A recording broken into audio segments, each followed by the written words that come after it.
Over the past few weeks, I have been getting a lot of comments asking me about how to build Venti, so I decided to make this guide. First, I'll go over his stat priorities, and the purpose of this is to help you understand how to build him step by step. This is basically the most important concept because all your weapons and artifact choices will depend on these stat ratios and priorities.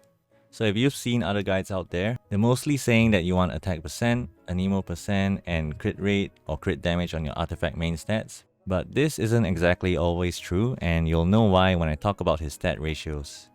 Next, I'll go over his weapons, followed by his optimal artifact sets, as well as their differences. And lastly, I'll talk about elemental mastery on Venti since that's what everyone wants to know about. Before going into damage stats, first I'll cover on energy recharge, and this is also the stat that he gets when you ascend him. So the amount of energy recharge that you want will heavily depend on your playstyle because if you swap to Venti often to use a skill, then you won't really have problems with energy since every time you cast your skill, you'll gain energy. Also, as soon as you get him to his 4th ascension, which increases his level cap to 70, this talent that you get is just downright broken.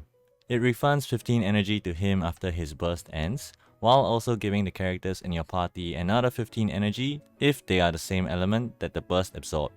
So let's say you have Diluc as your main DPS and you also have a Xiangling support, plus Venti and maybe Barbara or whatever healer. If you're not fighting against enemies like slimes, it's almost guaranteed that you'll absorb Pyro in his burst, making it a Pyro black hole thingy, and this will give Venti 15 energy back and will also give 15 energy to both Diluc and Xiangling because they're both Pyro. In another sense, this effectively makes his burst only cost 45 energy instead of 60. After running countless simulations, the first stat that you want to increase will be his attack. And basically, don't invest into crit rate or crit damage until you have at least 1.7 thousand total attack.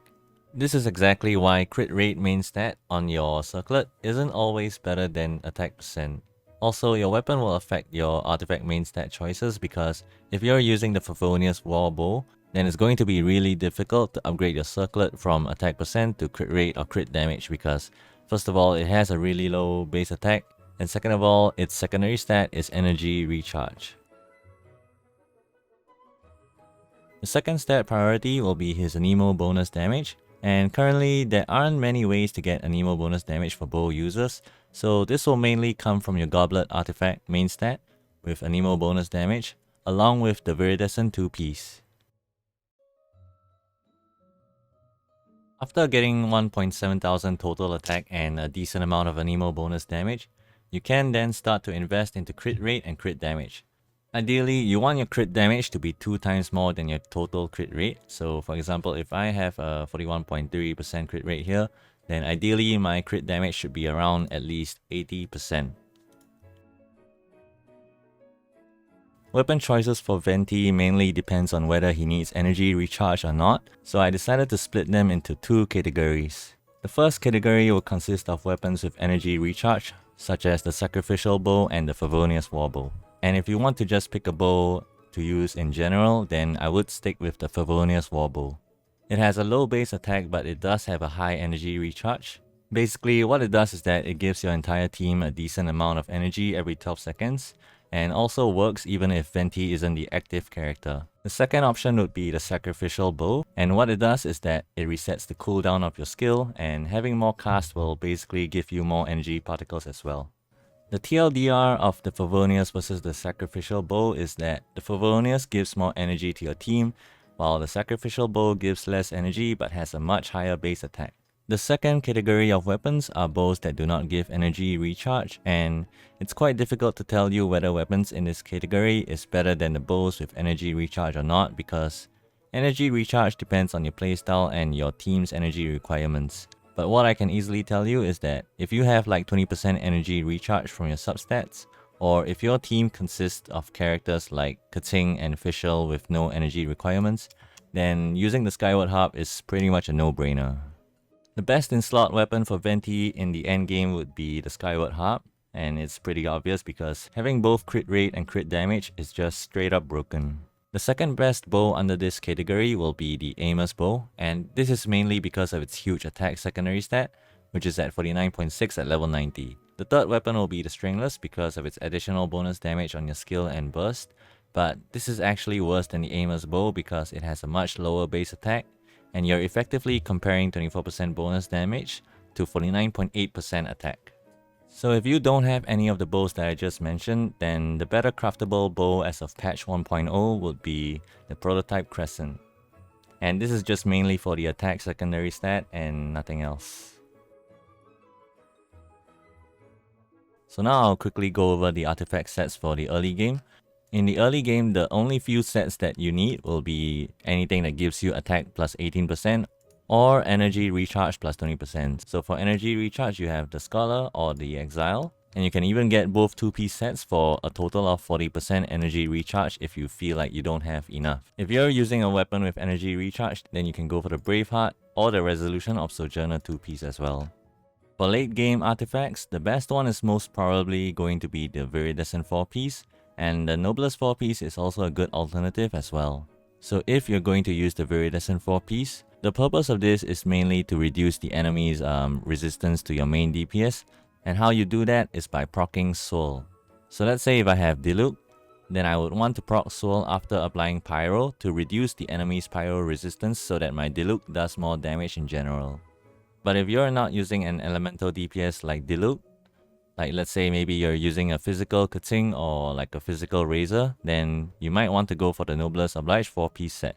The good thing about this set is that it doesn't have any conditions to meet, so you don't have to like proc swirl or like do this and that to reduce the enemy's resistance. You can just pop your burst and then you'll get the buff for every single character in your party for 12 seconds. As for the artifact main stat pieces, both the Flower and Feather can't be changed. They will only give HP for the Flower and flat attack for the Feather. So this section is talking about the main stats of your Sands, your Goblet, as well as your Circlet. If you're in the early game, you can just go for the attack percent on your Sands, and Anemo damage bonus on your Goblet, and for your Circlet, it would be attack. If you're having problems with energy recharge, then you can also use the energy recharge main stat on your Sands.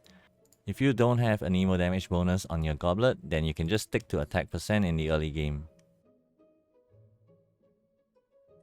In the late game, you want attack percent on your Sands and Anemo damage bonus on your Goblet, and this is pretty much guaranteed.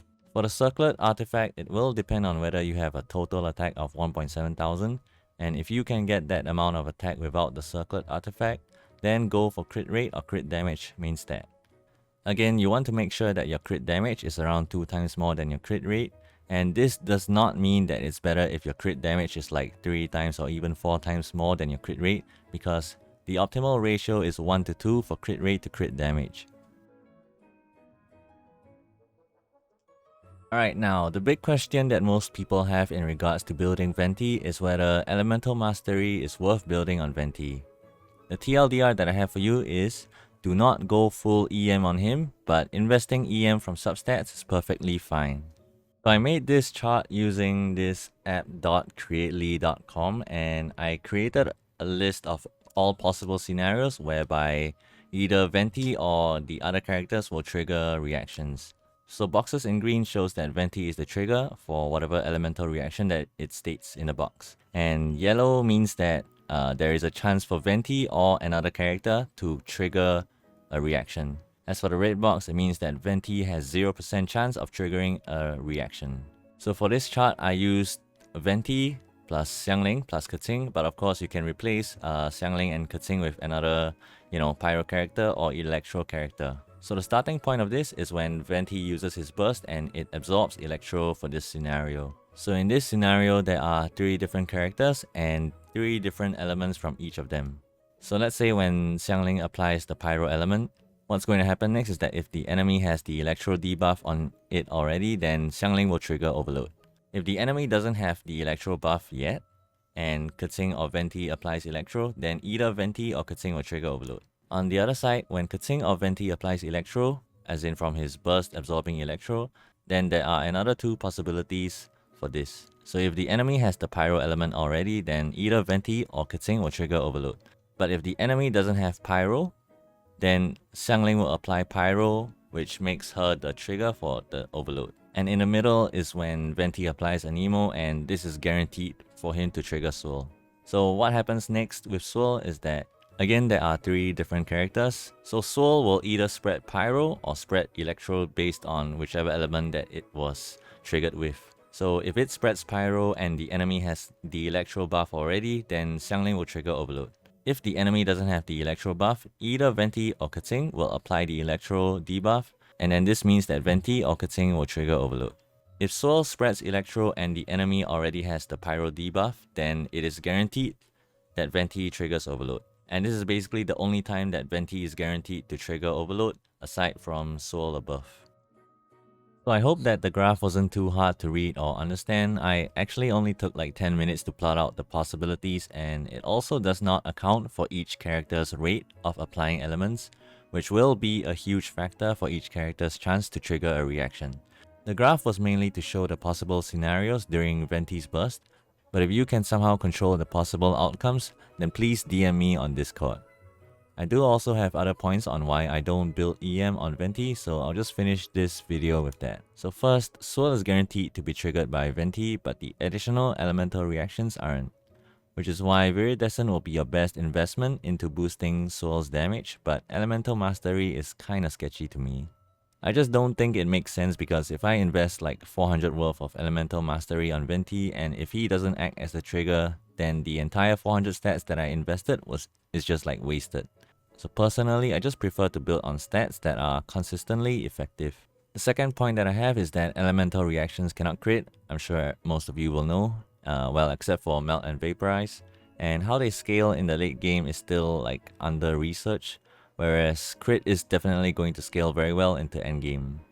So the third point that I have is that if you're fighting an enemy with an innate element, like for example the Electro Slimes, chances are you'll trigger an Electro Black Hole from Venti's burst, and if this happens, then the absorbed element damage portion and the triggering souls will do no damage, because, you know, the Slimes are immune to Electro damage. So in conclusion, investing into EM is fine from like substats, but I wouldn't really trade a main stat artifact for Elemental Mastery, because I feel like there are way too many conditions revolving around elemental reactions, and it's honestly too much of a hassle to like plan everything out, from your team compositions to your builds and to even like your skill casting order. Okay, I finally finished Venti's builds. Now I just need to make a guide to explain Venti's abilities. Anyway, if this was helpful to you, I'm actually trying to hit my first 1000 subs, so your support would be appreciated. Also, I will be doing these detailed guides for other characters, but I don't really know if I should do those guides by voice or like by pictures and text. When Child comes out tomorrow, I will also do a review for him, like his skills, and I'm probably going to try and find some interesting mechanics if there are on him. I do have a special build for him in mind, but I will actually have to test it out first, and no, it's not Noblesse Oblige. And that's it for this video. I will put my Discord in the description, so feel free to DM me about your questions if you have any.